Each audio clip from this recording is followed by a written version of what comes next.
ఈ సైక్లోన్ వల్ల సుమారుగా 40 లక్షల మందికి ఇంపాక్ట్ ఉంటుంది. హై రిస్క్ ఏరియా వచ్చేగల కాకినాడ, కోనసీమ, వెస్ట్ గోదావరి, కృష్ణా, బాపట్ల, ప్రకాశం, నెల్లూరు ఈ జిల్లాలన్నీ రెడ్ అలర్ట్ లోనే ఇక్కడ ఎక్కువ ఇంపాక్ట్ అనేది ఉంటుంది. ప్రభుత్వం లక్ష్యం ఒకటే, లాస్ ఆఫ్ లైఫ్ అనేది ఉండకూడదు. దానికి తగిన చర్యలు తీసుకోమని గౌరవ ముఖ్యమంత్రి గారు చాలా స్పష్టంగా చెప్పారు. ఒక పక్కన డిజాస్టర్ మేనేజ్మెంట్ మంత్రిగా అనిత గారు, ఆర్టీజీఎస్ మంత్రిగా నేను, ఇద్దరికి పర్ఫెక్ట్ కోఆర్డినేషన్ సింక్ తో గత 24 గంటల నుంచి మేము కూడా రియల్ టైం ఇది మానిటర్ చేస్తాం జరుగుతుంది. ప్రోయాక్టివ్ గా సుమారుగా 1328 గ్రామాల్లో ఎక్కడైతే ముంపు ఉంటుందో, ఎక్కడైతే ఇంపాక్ట్ ఎక్కువ ఉంటుందో అక్కడ ఇవాక్యుయేషన్ కూడా నిర్వహిస్తాం జరిగింది.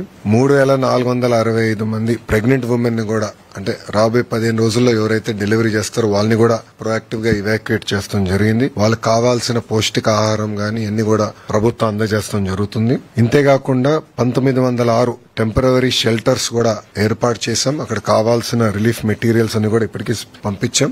శానిటేషన్ కావాల్సిన బ్లీచింగ్ పౌడర్ గానివ్వండి, లైమ్ గానివ్వండి, ఇదంతా కూడా పొజిషన్ చేస్తాం జరిగింది. పాఠశాలలకు వచ్చేగల సుమారుగా 14,798 పాఠశాలల్లో ఇప్పటికీ హాలిడేస్ ప్రకటిస్తాం జరిగింది. దీంట్లో 364 స్కూల్స్ ఏకంగా సైక్లోన్ షెల్టర్స్ గా మార్చడం జరిగింది. మత్స్యకారులు కూడా 29 వరకు వేటకెళ్లకూడని నిషేధం కూడా ప్రభుత్వం పెడతాం జరిగింది. యాక్టివిటీ సస్పెండ్ చేశాం.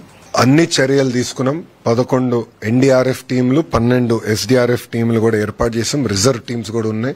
అవసరమైతే ఆర్మీ కూడా హైదరాబాద్ లో కంటింజెంట్ ఉంది కానీ వాళ్ళు కూడా స్టాండ్ బై లో ఉన్నారు. 145 వుడ్ కటింగ్ టీమ్స్ కూడా చైన్ సాస్ తో మొత్తం ఏర్పాట్లు చేశాం. ఇప్పటికీ కొంత ఇక్కడ యాక్షన్ లో ఉన్నారు. అంటే విశాఖపట్నంలో అక్కడెక్కడెక్కడైతే చెట్లు పడినా ఆల్రెడీ మీరు యాక్షన్ లో ఉన్నారు. మీరు కూడా కవర్ చేశారు మీడియాలో. సో 145 టీమ్స్ రెడీగా ఉన్నాయి.